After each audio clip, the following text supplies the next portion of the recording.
болса қараңыздар, біздің Шымкентте деген банан өсіп жатыр екен. Сол жерді көруге келдік. Осындай әдемі баннерлер жасап қойыпты. Көрейін деп тұрмыз.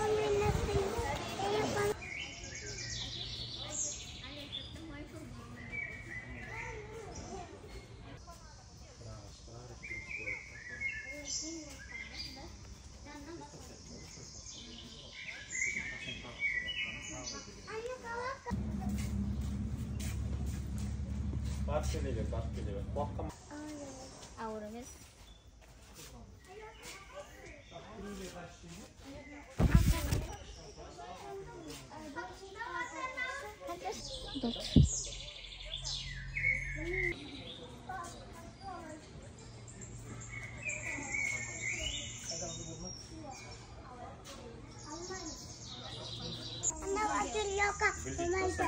Ana